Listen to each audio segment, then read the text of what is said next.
ভগবদ্গীতা থেকে ভগবান শ্রীকৃষ্ণের শক্তিশালী শিক্ষা। ভগবদ্গীতায় ভগবান শ্রীকৃষ্ণের চিরন্তন শিক্ষা অন্বেষণ করুন, যার মধ্যে রয়েছে ফলাফলের চেয়ে কর্তব্যের ওপর মনোনিবেশ করা, আবেগকে আয়ত্ত করা, পরিবর্তনকে আলিঙ্গন করা এবং আপনার সত্য পথ অনুসরণ করা, আধুনিক জীবনে অভ্যন্তরীণ শান্তি এবং স্পষ্টতার জন্য ব্যবহারিক জ্ঞান। প্রথম, ফলাফলের ওপর নয়, আপনার কর্তব্যের ওপর মনোনিবেশ করুন। কর্ম যখন আপনাকে ফলাফল থেকে মুক্ত করে তখন চাপ কমে যায়। কর্মযোগকে আলিঙ্গন করুন। কুরুক্ষেত্র যুদ্ধক্ষেত্রে বিশৃঙ্খলার মধ্যে ভগবান শ্রীকৃষ্ণ অর্জুনের সাথে তার গভীরতম শিক্ষাগুলির একটি ভাগ করে নিয়েছিলেন। জীবনের চ্যালেঞ্জের সময় যারা অভ্যন্তরীণ শান্তি খুঁজেন, এই শিক্ষা লক্ষ লক্ষ মানুষের কাছে আবেদন করে। তোমার নির্ধারিত কর্তব্য পালন করার অধিকার আছে, কিন্তু তোমার কর্মের ফলের অধিকার তোমার নেই, কৃষ্ণ ঘোষণা করেছিলেন। এই কথাগুলি কর্মযোগের ভিত্তি স্থাপন করেছিল, নিঃস্বার্থ কর্মের পথ। কেন কৃষ্ণ ফলাফলের চেয়ে কর্মকে গুরুত্ব দিয়েছিলেন? কৃষ্ণের শিক্ষা সরল বিচ্ছিন্নতার বাইরেও যায়। তিনি জানতেন যে প্রকৃত স্বাধীনতা আসে যখন আমরা ফলাফলের প্রতি আমাদের আসক্তি থেকে মুক্ত হই। ভগবদ্গীতা ব্যাখ্যা করে যে আমাদের মৌলিক প্রকৃতি আমাদের কর্ম করতে বাধ্য করে। কোনো জীব এক মুহূর্তের জন্যেও নিষ্ক্রিয় থাকতে পারে না।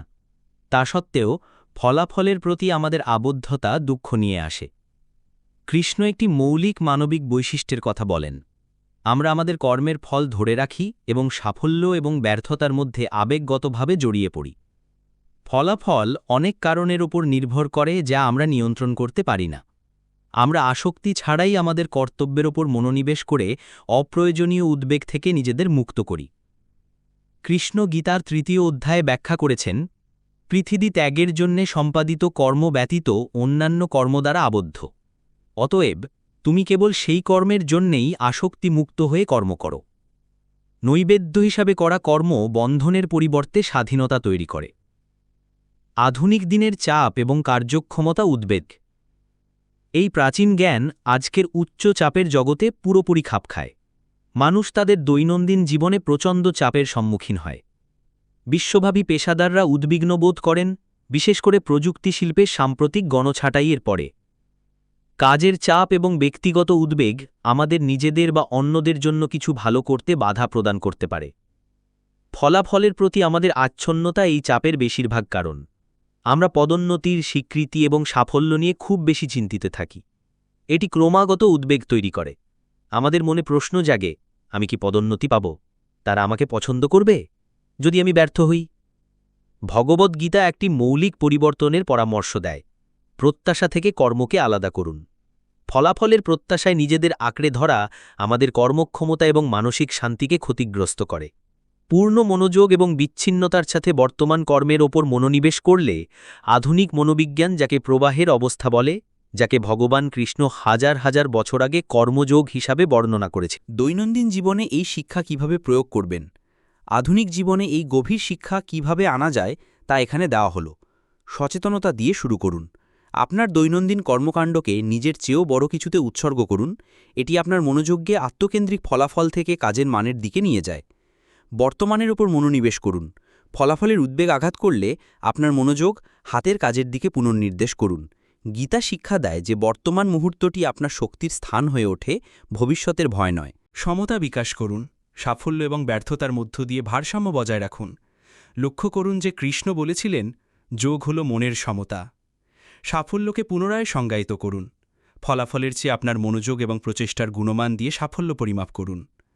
এই নীতিগুলি সাধারণ কর্মগুলিকে আধ্যাত্মিক অনুশীলনে রূপান্তরিত করতে সাহায্য করে। এই প্রাচীন শিক্ষা আমাদের দেখায় যে কিভাবে আমাদের পরিবর্তনশীল বিশ্বে ফলাফলের উদ্বেগ থেকে মুক্ত হতে হয়। প্রক্রিয়াটি ফলাফল যাই হোক না কেন, যখন আমরা আসক্তি ছাড়াই আমাদের কর্তব্যগুলি ভালোভাবে পালন করার দিকে মনোনিবেশ করি, ঠিক যেমন ভগবান কৃষ্ণ অর্জুনকে প্রতিশ্রুতি দিয়েছিলেন। ২. পরিবর্তনকে ধ্রুবক হিসেবে গ্রহণ করুন। আনন্দ এবং বেদনা ক্ষণস্থায়ী, স্থির থাকুন। ভগবান কৃষ্ণ বলেন, জীবন আমাদের উপর অপ্রত্যাশিত চ্যালেঞ্জ ছুঁড়ে দেয়।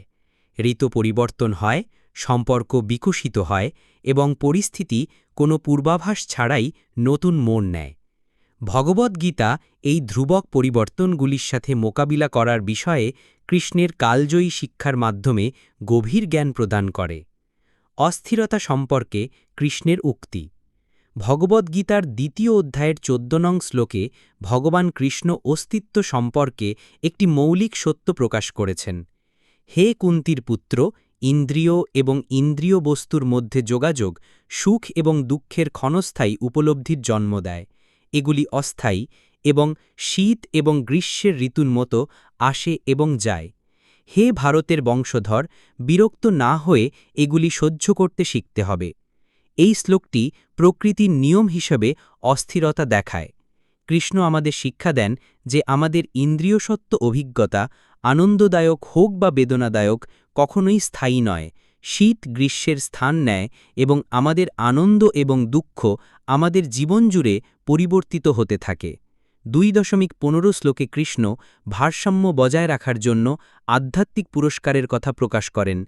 হে অর্জুন, মানুষের মধ্যে শ্রেষ্ঠ যে ব্যক্তি সুখ এবং দুঃখ দ্বারা প্রভাবিত হয় না এবং উভয় ক্ষেত্রেই স্থির থাকে, সে মুক্তির যোগ্য হয়। পরিবর্তনের প্রতিরোধ কেন দুঃখের কারণ হয়? আমাদের বেশিরভাগ মানসিক যন্ত্রণার ভিত্তি হল জিনিসপত্র ধরে রাখার প্রয়োজন। কৃষ্ণ দেখান যে আমাদের মন আমাদের পছন্দ বা অপছন্দের ওপর ভিত্তি করে উদ্দীপনার প্রতি আনন্দ বা বেদনার সাথে কিভাবে প্রতিক্রিয়া দেখায়। এই প্রতিক্রিয়াগুলি আমাদের স্নায়ুতন্ত্রের মধ্য দিয়ে প্রবাহিত হয়, যেমন নদী আমাদের জীবনী শক্তি এবং চিন্তাভাবনা বহন করে। ইচ্ছা কখনো তৃপ্ত হয় না, তারা অবিরাম আগুনের মতো জ্বলে। গীতা আমাদের সতর্ক করে, অস্থায়ী আনন্দের পিছনে ছুটলে ক্ষণিকের তৃপ্তি নতুন আকাঙ্ক্ষার দিকে পরিচালিত করে। এই চক্র আমাদের অসুখী রাখে। যন্ত্রণা আসে পরিবর্তনের চেয়ে বরং অস্থিরতাকে অস্বীকার করার কারণে। আমরা যখন মরিয়া হয়ে এমন জিনিস, সম্পর্ক বা পরিস্থিতি ধরে রাখি যা রূপান্তরিত বা বিলীন হয়ে যাবে, তখন আমরা কষ্ট পাই। অভ্যন্তরীণ স্থিতিশীলতা কিভাবে গড়ে তোলা যায়? কৃষ্ণ কেবল সমস্যাটি নির্দেশ করেন না, তিনি মানসিক ভারসাম্য বা তিতিক্ষা বিকাশের মাধ্যমে আমাদের একটি বিস্তারিত সমাধান দেন।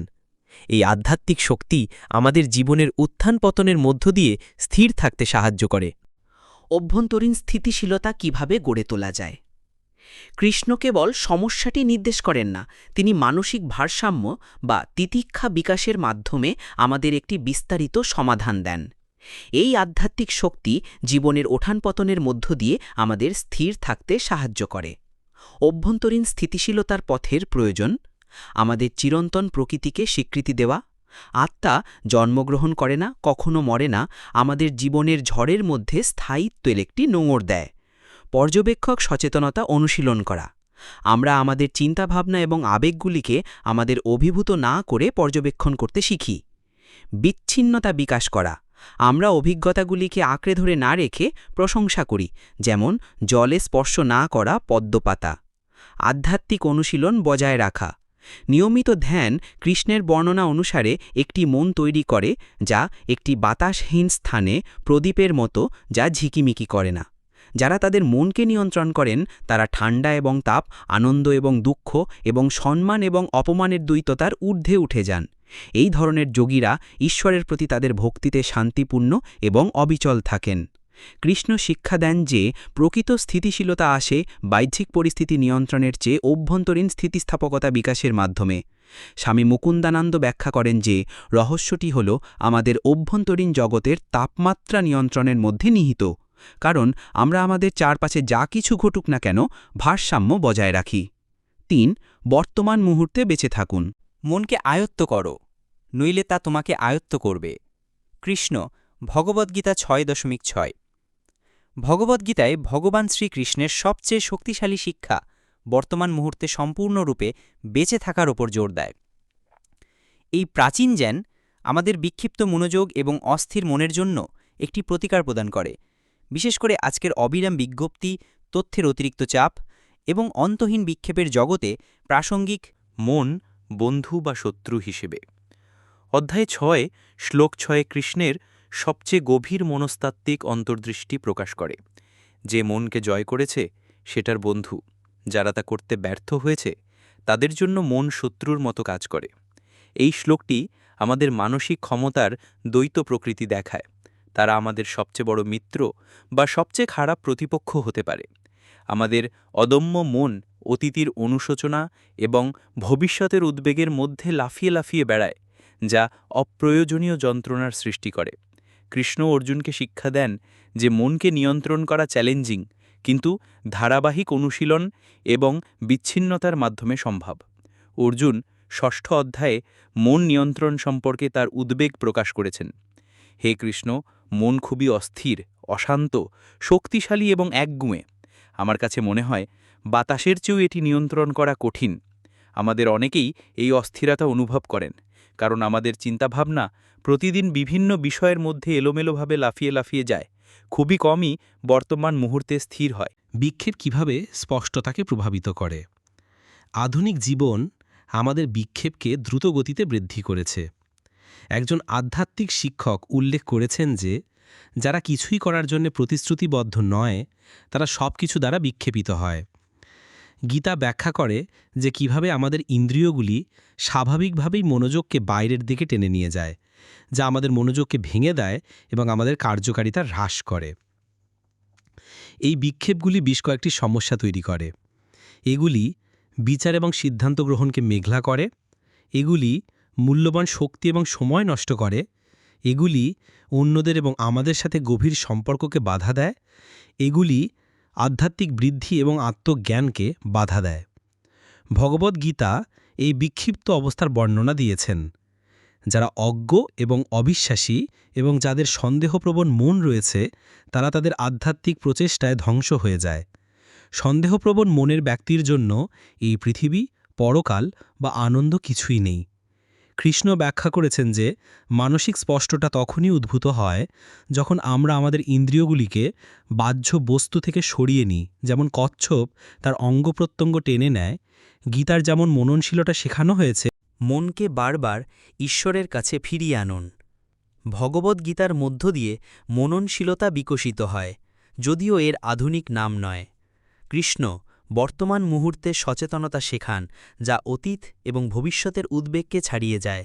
যেখানেই ঝিমঝিম এবং অস্থির মন ঘুরে বেড়ায়, তাকে অর্থাৎ যোগীকে অবশ্যই সেই সমস্ত বিক্ষেপ থেকে সরিয়ে নিতে হবে এবং কেবল আত্মার নিয়ন্ত্রণে ফিরিয়ে আনতে হবে। গীতা আদর্শ চেতনা বর্ণনা করার জন্য শক্তিশালী রূপক ব্যবহার করে। মানুষের শান্ত থাকা উচিত সমুদ্রের মতো, যা এতে প্রবাহিত নদী দ্বারা প্রভাবিত হয় না, এবং পদ্মপাতার জলের ফোঁটার মতো হওয়া উচিত, যার পাতার সাথে কোনো সংযুক্তি নেই। এই সচেতন অবস্থা অর্জনের জন্য কৃষ্ণ বেশ কিছু অনুশীলনের পরামর্শ দেন। নিয়মিত ধ্যান, বর্তমানের চেতনাকে স্থির করার জন্য সময় বরাদ্দ করা, নিয়ন্ত্রিত শ্বাসপ্রশ্বাস, প্রাণায়াম, মনকে শান্ত করার জন্য শ্বাসপ্রশ্বাসকে হাতিয়ার হিসেবে ব্যবহার করা, সুষম জীবনযাপন, যারা খুব বেশি খায় বা খুব কম খায়, খুব বেশি ঘুমায় বা খুব কম ঘুমায়, তারা যোগব্যায়ামের সাফল্য অর্জন করতে পারে না। আত্মপর্যবেক্ষণ, আসক্তি ছাড়াই চিন্তাভাবনা পর্যবেক্ষণ। কৃষ্ণ এই অনুশীলনে চূড়ান্ত ফলাফলকে স্থিতপ্রজ্ঞা হিসেবে বর্ণনা করেন। জীবনের অনিবার্য ওঠানামা সত্ত্বেও স্থির থাকার একটি অস্থির অবস্থা। এই অবস্থা ব্যতিক্রমী মানসিক স্বচ্ছতা এবং অন্তর্দৃষ্টি নিয়ে আসে, যা আমাদের বাস্তবতাকে বাস্তবতার মতো দেখতে দেয়, অতীতের অবস্থা বা ভবিষ্যতের উদ্বেগের বিকৃত লেন্সের মাধ্যমে নয়। ৪. তোমার আবেগকে নিয়ন্ত্রণ করো। আবেগ আমাদের সবচেয়ে বড় মিত্র অথবা আমাদের সবচেয়ে তীব্র প্রতিপক্ষ হতে পারে। ভগবদ্গীতায় ভগবান শ্রীকৃষ্ণের শিক্ষার কেন্দ্রবিন্দুতে এই মৌলিক সত্যটি নিহিত। আধুনিক স্নায়ুবিজ্ঞান এখন প্রাচীন জ্ঞান যা জেনে এসেছে তা নিশ্চিত করে যে আমাদের আবেগগত প্রতিক্রিয়া আমাদের সিদ্ধান্তের মান এবং আমাদের জীবনের দিক নির্দেশনাকে রূপ দেয়। ভগবদ্গীতায় রাগ এবং মোহ। ভগবদ্গীতা আবেগ, বিশেষ করে রাগ, কিভাবে বিচারকে মেঘলা করে তার একটি বিশদ মনস্তাত্ত্বিক বিশ্লেষণ প্রদান করে। ভগবান শ্রীকৃষ্ণ ২য় অধ্যায়ের ৬২ ও ৬৩ শ্লোকে অর্জুনকেই প্রক্রিয়াটি ব্যাখ্যা করেছেন। ইন্দ্রিয়ের বিষয়গুলি নিয়ে চিন্তা করার সময় একজন ব্যক্তি তাদের প্রতি আসক্তি তৈরি করে। আসক্তি জিনিসের দিকে পরিচালিত হয় এবং কামনা থেকে ক্রোধের উৎপত্তি হয়। ক্রোধ বিচারকে মেঘলা করে, যার ফলে স্মৃতি বিভ্রান্ত হয়। যখন স্মৃতি বিভ্রান্ত হয় তখন বুদ্ধি ধ্বংসপ্রাপ্ত হয়, এবং যখন বুদ্ধি ধ্বংসপ্রাপ্ত হয় তখন একজন ব্যক্তি ধ্বংসপ্রাপ্ত হয়। এই ক্রমটি দেখায় যে কিভাবে অনিয়ন্ত্রিত আবেগগুলি একটি ধ্বংসাত্মক শৃঙ্খল প্রতিক্রিয়া সৃষ্টি করে। আসক্তি থেকে ইচ্ছাতে, অতৃপ্ত ইচ্ছা থেকে ক্রোধে, ক্রোধ থেকে মোহে এবং অবশেষে সম্পূর্ণ ধ্বংসের দিকে। কৃষ্ণ ক্রোধকে এই পৃথিবীর সর্বগ্রাসী শাপিনী শত্রু হিসেবে বর্ণনা করেছেন, যা জ্ঞানকে আটকে রাখে যেমন ধোঁয়া আগুনকে ঢেকে রাখে। আবেগ নিয়ন্ত্রণের ধাপ। প্রথমে আবেগ নিয়ন্ত্রণ করা বাতাস নিয়ন্ত্রণের মতোই কঠিন মনে হতে পারে। কৃষ্ণের ব্যবহারিক নির্দেশনা আবেগকে কার্যকরভাবে নিয়ন্ত্রণ করতে সাহায্য করে। আপনার প্রতিক্রিয়া বিলম্বিত করুন। আবেগ যখন প্রকাশিত হয় তখন আপনার যুক্তিসঙ্গত মনের হস্তক্ষেপের জন্য সময় প্রয়োজন। গভীর শ্বাস নিন, জলে চুমুক দিন অথবা ধীরে ধীরে গণনা করুন। একজন আধ্যাত্মিক শিক্ষক একবার বলেছিলেন যে এই সহজ অনুশীলন কিভাবে একজন রাগপ্রবণ মহিলাকে সাহায্য করেছিল। তিনি প্রতিক্রিয়া জানানোর আগে জলে চুমুক দিতেন, যা তার প্রতিক্রিয়াগুলিকে পরিবর্তন করে দেয়। আত্মসচেতনতা বিকাশ করুন। কৃষ্ণ আমাদের শেখান, চিন্তায় জড়িয়ে না পড়ে মন পর্যবেক্ষণ করুন। এই মননশীলতা অনুশীলন আবেগগত ধরনগুলি দখল করার আগে শনাক্ত করতে সাহায্য করে। বিচ্ছিন্নতা অনুশীলন করুন। যে ব্যক্তি তাদের বস্তু থেকে ইন্দ্রিয়গুলিকে সরিয়ে নিতে সক্ষম, ঠিক যেমন একটি কচ্ছপ তার অঙ্গগুলিকে তার খোলসের মধ্যে সরিয়ে নেয়, সে নিখুঁত চেতনায় দৃঢ়ভাবে স্থির থাকে। এই রূপকটি দেখায় যে কিভাবে আমরা বাহ্যিক উদ্দীপনাকে আমাদের নিয়ন্ত্রণ করতে দেওয়ার পরিবর্তে আমাদের মানসিক প্রতিক্রিয়াগুলি বেছে নিতে পারি। কেন আবেগগত দক্ষতা ভালো সিদ্ধান্তের দিকে পরিচালিত করে? আবেগগত দক্ষতা সিদ্ধান্ত গ্রহণের মানকে উল্লেখযোগ্যভাবে উন্নত করে। কাঁচা আবেগ, বিশেষ করে রাগ, আমাদের যুক্তিকে হাইজ্যাক করতে পারে। কৃষ্ণ ব্যাখ্যা করেছেন যে রাগ সম্মোহ বা ভ্রম তৈরি করে, যেখানে আমরা আর জানি না কোন পদক্ষেপ নিতে হবে বা এড়িয়ে চলতে হবে। ভগবদ্গীতা শিক্ষা দেয় যে আবেগগতভাবে বুদ্ধিমান ব্যক্তিরা জীবনের উত্থান পতন সত্ত্বেও ভারসাম্য বজায় রাখে। যে ব্যক্তি ত্রিবিধ দুঃখের মধ্যেও মনে অস্থির হয় না বা সুখ থাকলে আনন্দিত হয় না এবং যিনি আসক্তি, ভয় এবং ক্রোধ থেকে মুক্ত থাকেন, তাকে স্থির মনের ঋষি বলা হয়। একটি স্থিতিশীল মানসিক অবস্থা শারীরিক স্বাস্থ্য রক্ষা করে। অনিয়ন্ত্রিত রাগ স্ট্রেস হরমোন নিঃসরণ করে, যা হৃদস্পন্দন, রক্তচাপ বৃদ্ধি করে এবং হজম এবং ঘুম ব্যাহত করে। মার্ক টুয়েন এটিকে নিখুঁতভাবে ধারণ করেছেন। ক্রোধ এমন একটি অ্যাসিড যা যে পাত্রে জমা হয় তার চেয়ে বেশি ক্ষতি করে যেখানে এটি ঢেলে দেওয়া হয়। আবেগগত দক্ষতার অর্থ অনুভূতি দমন করা নয়, এর অর্থ হল সেগুলিকে পুনর্গঠন করা। কৃষ্ণের নির্দেশনা আমাদের ধ্বংসাত্মকভাবে নয়, বরং ইতিবাচকভাবে আবেগগীতীয় শক্তিকে চ্যানেল করতে শেখায়। এটি আরও স্পষ্ট সিদ্ধান্ত এবং আরও অর্থপূর্ণ জীবনযাপনের দিকে পরিচালিত করে। 5. প্রকৃত ত্যাগ অনুশীলন করুন। কৃষ্ণের বিপ্লব প্রকৃত ত্যাগ নৈবেদ্যের মধ্যে নয়, বরং উদ্দেশ্যের মধ্যে। ত্যাগের ধারণা, যজ্ঞ, হল ভগবান কৃষ্ণের আধ্যাত্মিক দর্শনের প্রাণ রক্ত। এটি ধর্মীয় নৈবেদ্যের নাগাল এবং প্রভাবের অনেক বাইরে। ভগবদ্গীতায় কৃষ্ণের শিক্ষা এই প্রাচীন অনুশীলনকে একটি সম্পূর্ণ পদ্ধতিতে উন্নীত করে, যা দৈনন্দিন কর্মকাণ্ডকে পবিত্র নৈবেদ্যতে পরিণত করে। সবকিছু উৎসর্গ করার মাধ্যমে কৃষ্ণ কি বোঝাতে চেয়েছেন? ভগবদ্গীতার নবম অধ্যায়ের ২৭তম শ্লোকে ভগবান কৃষ্ণ একটি পরিবর্তনশীল দৃষ্টিভঙ্গি ভাগ করে নিয়েছেন। তুমি যা কিছু করো, যা কিছু খাও, যা কিছু উৎসর্গ করো বা দান করো এবং যে কোনো তপস্যা করো, হে কুন্তির পুত্র, তা আমার উদ্দেশ্যে উৎসর্গ হিসেবে করো। এই শিক্ষা ত্যাগকে এমন একটি মানসিকতা হিসেবে পুনঃসংজ্ঞায়িত করে যা কেবল আনুষ্ঠানিক কর্মকাণ্ডের পরিবর্তে জীবনের সকল দিককে অন্তর্ভুক্ত করে। কৃষ্ণ ব্যাখ্যা করেন যে প্রকৃত ত্যাগের অর্থ হল আমাদের সমগ্র জীবনকে ঐশ্বরিক উদ্দেশ্যে উৎসর্গ করা। আসল অর্থ নিহিত রয়েছে নৈবেদ্যের পিছনের চেতনার মধ্যে, যা কিছু উৎসর্গ করা হচ্ছে তা নয়। চতুর্থ অধ্যায়ের ২৪ নং শ্লোকে বলা হয়েছে, এই ধরনের ব্যক্তির জন্য উৎসর্গের কাজ হল ঈশ্বর, উৎসর্গ হল ঈশ্বর, অগ্নি হল ঈশ্বর এবং যা অর্জন করতে হবে তাও ঈশ্বর। এই গভীর উপলব্ধি দেখায় যে প্রকৃত ত্যাগ তখনই ঘটে যখন আমরা আমাদের সমস্ত কাজের মধ্যে দেবত্ব দেখতে পাই। আচার অনুষ্ঠানের বাইরেও ত্যাগ। গীতার ত্যাগের ধারণা কেবল পবিত্র অগ্নিতে নৈবেদ্য ঢালার চেয়েও অনেক গভীরে যায়। কৃষ্ণ বিভিন্ন ধরনের ত্যাগের কথা তুলে ধরেছেন, যা সকলেই অনুশীলন করতে পারে। দ্রব্যযজ্ঞ, মহৎ উদ্দেশ্যে নিজের অর্জিত সম্পদ উৎসর্গ করা। তপযজ্ঞ, তপস্যা এবং আত্মশৃঙ্খলা অনুশীলন। যোগযজ্ঞ, আধ্যাত্মিক অনুশীলনে জড়িত। স্বাধ্যায়যজ্ঞ, আধ্যাত্মিকভাবে বৃদ্ধির জন্য পবিত্র গ্রন্থ অধ্যয়ন। জ্ঞানযজ্ঞ, অতীন্দ্রিয় জ্ঞানের চাষ। কৃষ্ণ এই বিভিন্ন পদ্ধতির মাধ্যমে সকলের জন্য ত্যাগের সুযোগ করে দেন। মানুষ তাদের স্বাভাবিক ক্ষমতা এবং প্রবণতার উপর ভিত্তি করে অঙ্গদান রাখতে পারে। এই বিস্তৃত দৃষ্টিভঙ্গি যে কাউকে ত্যাগে অংশগ্রহণ করতে দেয়, এমনকি বৈদিক আচার অনুষ্ঠানের জ্ঞান ছাড়াই। নিঃস্বার্থতার দৈনন্দিন কাজ। কৃষ্ণ আমাদেরকে নিঃস্বার্থতার দৈনন্দিন কাজের মাধ্যমে এই শিক্ষাগুলিকে কর্মে রূপান্তরিত করার নির্দেশনা দেন। তিনি শিক্ষা দেন যে যারা কেবল নিজেদের জন্য রান্না করে তারা পাপ খায়, আর যারা ভাগ করে নেয় তারা দান করার মহাজাগতিক চক্রে অংশগ্রহণ করে। প্রতিদিনের ত্যাগ অনেক উপায়ে ঘটতে পারে। আসক্তি ছাড়াই আমাদের কাজের ফলাফল প্রদান করা, অসহায়দের সাথে আমাদের সম্পদ ভাগ করে নেওয়া, সেবার মানসিকতা নিয়ে আমাদের পেশাগত কর্তব্য পালন করা, জ্ঞানী বৃদ্ধি এবং অন্যদের সাথে জ্ঞান ভাগ করে নেওয়া। কৃষ্ণের শিক্ষা দেখায় যে জীবনকে একটি অবিরাম ত্যাগ হিসাবে বিবেচনা করা আধ্যাত্মিক বিকাশ এবং কর্মের বন্ধন থেকে মুক্তির দিকে পরিচালিত করে। গীতায় ভগবান শ্রীকৃষ্ণের মূল শিক্ষাগুলি কি কি? ভগবান শ্রীকৃষ্ণের মূল শিক্ষাগুলির মধ্যে রয়েছে ফলাফলের প্রতি আসক্তি ছাড়াই কর্তব্য পালন করা, পরিবর্তনকে ধ্রুবক হিসাবে গ্রহণ করা, বর্তমান মুহূর্তে বেঁচে থাকা, আবেগকে আয়ত্ত করা, নিঃস্বার্থ সেবা অনুশীলন করা, নম্রতা বজায় রাখা, নিজের খাঁটি পথ অনুসরণ করা, শ্রেষ্ঠত্বের জন্য প্রচেষ্টা করা, নিজের কর্মে বিশ্বাস রাখা এবং ভয়ের মুখে সাহস গড়ে তোলা। কৃষ্ণের শিক্ষা আধুনিক জীবনে কিভাবে প্রয়োগ করা যেতে পারে?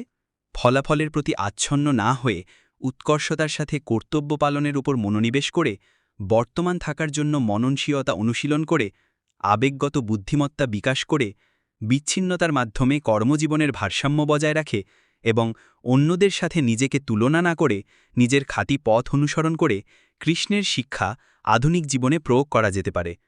কৃষ্ণ ভয়কে জয় করার বিষয়ে কি বলেন?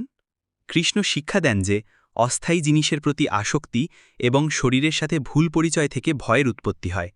তিনি শাশ্বত আত্মা হিসেবে নিজের প্রকৃত পরিচয় উপলব্ধি করার, ঐশ্বরিক সুরক্ষার কাছে আত্মসমর্পণের মাধ্যমে বিশ্বাস বিকাশ করার এবং ভয়কে জয় করার জন্য বিচ্ছিন্নতা অনুশীলন করার এবং সাহস গড়ে তোলার পরামর্শ দেন। হরে কৃষ্ণ ভক্তমণ্ডলী, যদি ভিডিওটি ভালো লাগে আপনার পরিচিতি বন্ধুবান্ধব কাছে শেয়ার করবেন